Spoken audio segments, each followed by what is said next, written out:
Hello dear students, कैसे हैं आप लोग। आप सबका बहुत बहुत स्वागत है हमारे channel A to Z maths वाला में। आज हम बात करने वाले हैं कि एक्सरसाइज 1.2 बात करेंगे। उससे पहले हम लोग थ्योरम 1.2 देखेंगे, ठीक है। तो हम लोग इससे पिछले वाला वीडियो में एक्सरसाइज 1.1 देखे थे, जिसमें कि यूक्लिड का डिवीजन मेथड पे क्वेश्चंस थे। तो आज हम बात करेंगे फंडामेंटल थ्योरम ऑफ अरिथमेटिक के बारे में। उसमें वो क्या बोलता है, वो बोलता है कि कोई भी कंपोजिट नंबर को हम लोग प्राइम नंबर के प्रोडक्ट में लिख सकते हैं। कोई भी कंपोजिट नंबर को हम लोग प्राइम नंबर के प्रोडक्ट में लिख सकते हैं। ऑर्डर कोई मायने नहीं रखता है, किसी भी ऑर्डर में हो सकता है। जैसे हम एक कंपोजिट नंबर लेते हैं 10, ठीक है। तो 10 का हम कंपोजिट नंबर लेते हैं, तो कोई एक प्राइम नंबर है, सबसे स्मॉलेस्ट प्राइम नंबर 2 है। तो 2 से जब इसको डिवाइड करते हैं, 2 5 जा इतना हुआ, और फिर 1 से हम डिवाइड करते हैं, 5 से डिवाइड करते हैं, तो यहाँ 1 आ जा रहा है, ठीक है। अब इसके बाद में हम क्या लिख सकते हैं, 10 इज इक्वल टू 2 इंटू 5, ठीक है। तो यानी ये भी एक प्राइम नंबर है।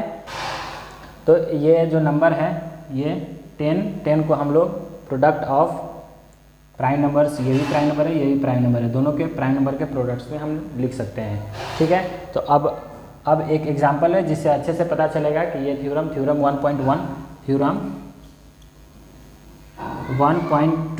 1.2 क्या बोलता है। उससे अच्छे से उससे आप लोग समझ जाइएगा कि थ्योरम 1.2 का कहने का मतलब क्या है। तो एक एग्जांपल है 32760।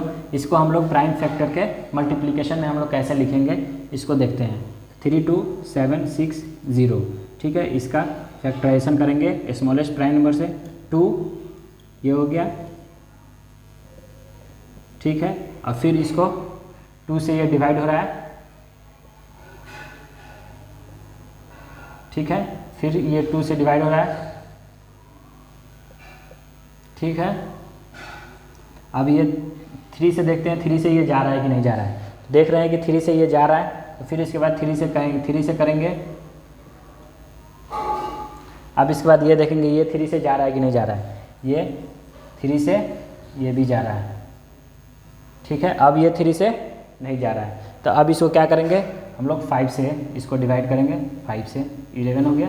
अब इसको क्या करेंगे, 11 से 11 1, ठीक है। इस तरह से हो गया। अब इसको लिखते कैसे हैं, तो 32760 इज इक्वल्स टू 3 टाइम्स 2 है, 2 इंटू 2 इंटू 2, 2 टाइम्स 3 है, 3 इंटू 3, तो 1 टाइम्स 5 है, 5 इंटू 11 1 टाइम है। इस तरह से लिखते हैं। अब इसको ऐसे भी लिख सकते हैं, 3 टाइम्स है पावर 3 इंटू 3, 2 टाइम्स 3 है square into 5 times 1 into 11 time 1। तो ऐसे अब ये भी ऐसे आप लोग लिख सकते हैं। ये सब प्राइम नंबर्स हैं, ये सब प्राइम नंबर्स हैं। ये नंबर कंपोजिट नंबर है, इसको हम लोग प्राइम नंबर के मल्टीप्लिकेशन में, प्रोडक्ट में हम लोग लिख सकते हैं। अब इसके बाद कुछ और पॉइंट्स है जिसके बारे में हम बात करेंगे, ठीक है। तो चलिए हम जो NCERT बुक में जो एग्जाम्पल्स दिया है वही एग्जाम्पल को आप लोगों को अच्छे से समझाते हैं, ठीक है। तो उसमें एग्जाम्पल क्या क्या दिया है कि उसमें LCM और HCF फाइंड करना है हमको प्राइम फैक्टराइजेशन के मेथड से। मीन्स थ्योरम 1.2 को यूज़ करते हुए, यानी कोई भी कंपोजिट नंबर को उसके प्राइम फैक्टराइजेशन में लिखना है और फिर उसके बाद में उससे LCM फाइंड करना है, ठीक है। तो हम लोग चलिए हम उसको देखते हैं। तो एक एग्जाम्पल हम लोग लेते हैं, 6 और 104, 6 और 20, ठीक है। तो इसको हम लोग को देखना है कि इसका LCM फाइंड करना है। क्या क्या फाइंड करना है, LCM और HCF फाइंड करना है, ठीक है। तो पहले LCM और HCF कैसे फाइंड करते हैं, इसको हम लोग देखते हैं। सबसे पहले LCM HCM prime factorization method से फाइंड करना है, तो उसको क्या करना पड़ता है, कोई भी नंबर यहाँ पे दिया है उसको प्राइम फैक्टर का, मीन्स उसका प्राइम फैक्टर का प्रोडक्ट में उसको पहले कन्वर्ट करेंगे। तो 6 को हम लोग प्राइम फैक्टर के मल्टीपल में इसको लिखेंगे, ठीक है।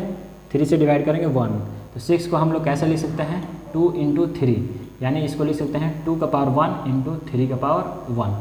सिमिलरली ऐसे करेंगे 20 का हम लोग प्राइम फैक्टराइजेशन करेंगे। 20 का प्राइम फैक्टराइजेशन यहाँ पे 2 से, फिर 2 से 5 और 5 से 1, ठीक है। तो अब हम लोग 20 को क्या लिख सकते हैं 2 × 2 × 5, तो इसको ऐसे लिख सकते हैं 2 का पावर 2 × 5 का पावर 1। तो अब इसमें एलसीएम कैसे फाइंड करते हैं और एचसीएफ कैसे फाइंड करते हैं, ठीक है। अब इसका एलसीएम फाइंड करने के लिए आपका एनसीईआरटी बुक में दिया हुआ है कि इसका एलसीएम फाइंड करने के लिए क्या करना पड़ता है और एचसीएफ फाइंड करने के लिए क्या करना पड़ता है, ठीक है। तो एलसीएम फाइंड करने के लिए यहाँ पे एलसीएम फाइंड करने के लिए, ठीक है, द प्रोडक्ट ऑफ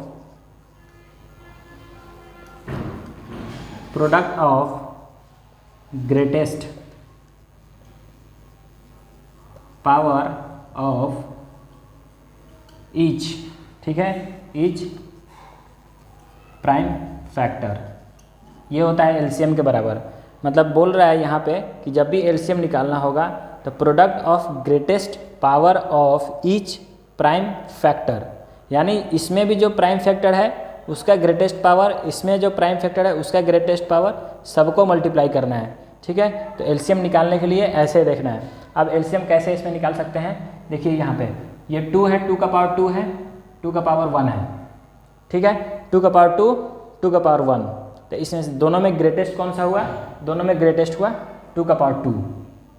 तो इस तरह से लिखेंगे 2 का पावर 2 × अब यहाँ पे लिखा है greatest power of each prime factor, तो यहाँ पे 5 है, 5 के पावर 1 है, इसमें नहीं है, तो इसलिए 5 का पावर 1 ही होगा, ठीक है। उसके बाद यहाँ पे 3 है, 3 का पावर 1 है, इसमें नहीं है, तो 3 का पावर 1, ये हो जाएगा आपका एलसीएम। अब इसको सॉल्व करेंगे, 2 का स्क्वायर 4 × 5 × 3 कितना हो गया 60, ठीक है, 60 आपका एलसीएम हो गया। अब उसके बाद एचसीएफ निकालेंगे कैसे, तो एचसीएफ के लिए है प्रोडक्ट ऑफ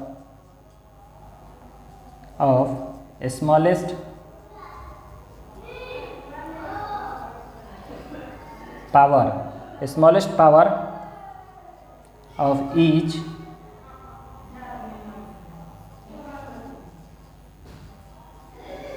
कॉमन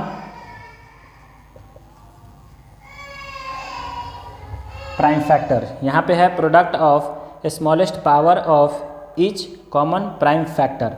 तो ठीक है, तो इसमें देखिए, इसमें देखेंगे कि सब दोनों में कॉमन कौन सा है, दोनों में कॉमन कौन सा है, और इसका सबसे छोटा वाला जो पावर होगा, सबसे छोटा वाला, जैसे यहाँ पे 2 का पावर 2 है, यहाँ पे 2 का पावर 1 है, तो ये दोनों कॉमन तो है, बट इसमें 2 का पावर 2 है और इसमें 2 का पावर 1 है।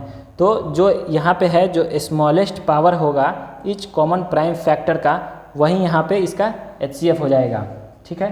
तो इसके हिसाब से यहाँ पे 2 का पावर 1 है, जो दोनों में कॉमन है, और ये स्मॉलेस्ट भी है, तो 2 का पावर 1 मीन्स 2 इसका एचसीएफ हो जाएगा, ठीक है। होप आप लोगों को ये समझ में आया होगा। इसको आप लोग नोटबुक में नोट कर लीजिए। अब इसके बाद पढ़ना है, बस एक छोटा सा फॉर्मूला है जिसको पढ़ना है, उस बेसिस पर आपका एक्सरसाइज पूरा बनेगा। एक्सरसाइज में कोई भी दिक्कत नहीं आने वाली है, ठीक है। तो वो फार्मूला कौन सा है, सिंपल सा फार्मूला है, LCM A, B, ठीक है, into HCF A, B is equal to A into B। यानी कोई भी दो पॉजिटिव इंटीजर है, ठीक है, पॉजिटिव इंटीजर याद रखिएगा, दो पॉजिटिव इंटीजर है, उसका प्रोडक्ट उसके HCF इंटू उसके LCM के मल्टीपल होगा। मीन्स उसका LCM, उस दोनों का LCM और दोनों का HCF का मल्टीपल उस दो नंबर के मल्टीपल के बराबर होगा। उस दो नंबर को जब मल्टीप्लाई करेंगे तो उसका जितना HCF आएगा, उसका जितना LCM आएगा, वो दोनों को मल्टीप्लाई करेंगे, दोनों इक्वल होगा, ठीक है। यही एक थ्योरम है जो आप, यही एक मतलब इसको क्या कर सकते हैं, एक फार्मूला है बेसिक, ये एक फार्मूला है जिसको आप लोग नोटबुक में लिख लीजिएगा, और इसके बाद हम लोग एक्सरसाइज देखेंगे।